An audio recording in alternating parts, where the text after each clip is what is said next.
Saya Nazar Maka. Saya Muhammad Hanali Firas. Kami dari kelompok 8 ingin menjelaskan Bagaimana cara masuknya Islam di Kerajaan Ternate. Cekidot. Kerajaan Ternate adalah kerajaan Islam di Maluku yang masih berdiri hingga saat ini.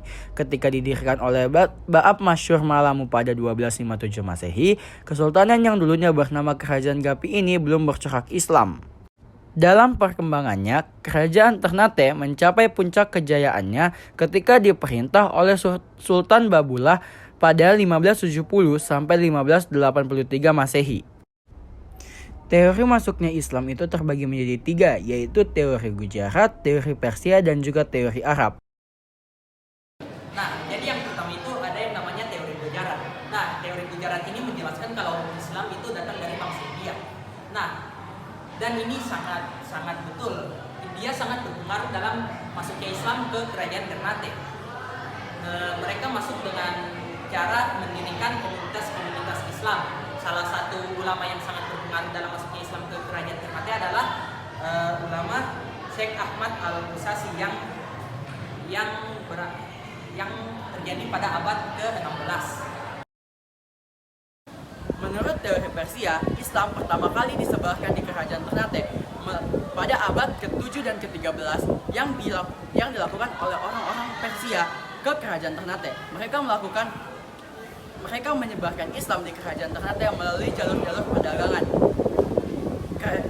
Orang-orang Persia pertama kali datang ke Pulau Sumatera yang sangat dekat dengan Selat Malaka, sehingga mereka melanjutkan perjalanannya ke Kerajaan Ternate untuk melakukan penyebaran Islam. Selain teori Gujarat dan juga teori Persia, ada teori lain yang membahas bagaimana Islam masuk ke Kerajaan Ternate, yaitu teori Arab. Pada abad ke-15, masyarakat dari Timur Tengah atau Arab berdatangan ke Kerajaan Ternate untuk melakukan perdagangan. Barang-barang yang mereka dagangkan seperti rempah-rempah dan juga kain sutra yang amat diminati. Kemudian selain melalui jalur perdagangan, ada juga melalui dari jalur pendidikan, yaitu dengan cara mereka mendirikan madrasah-madrasah atau sekolah-sekolah bertemakan Islam yang didirikan di Kerajaan Ternate untuk menyebarkan Islam. Selain itu juga ciri yang kita dapat lihat dari Islam pertama dibawa oleh masyarakat Timur Tengah itu dengan ciri khas kubah-kubah masjid yang ada di Ternate bercirikan khas Timur Tengah. Jalur masuknya terbagi menjadi 2, yaitu pendidikan dan juga politik. Nah, masuknya Islam ke kerajaan Ternate juga melalui jalur pendidikan. Ini bisa terjadi dikarenakan para ulama-ulama dari luar membangun komunitas atau madrasah-madrasah di kerajaan Ternate, sehingga orang-orang akan tertarik untuk memasuki Islam. Jadi yang kedua yaitu masuknya Islam di kerajaan Ternate jalur politik.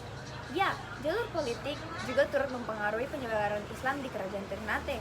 Pada masa itu, Islam dianggap sebagai agama yang dapat memperkuat dan memperluas kekuasaan politik.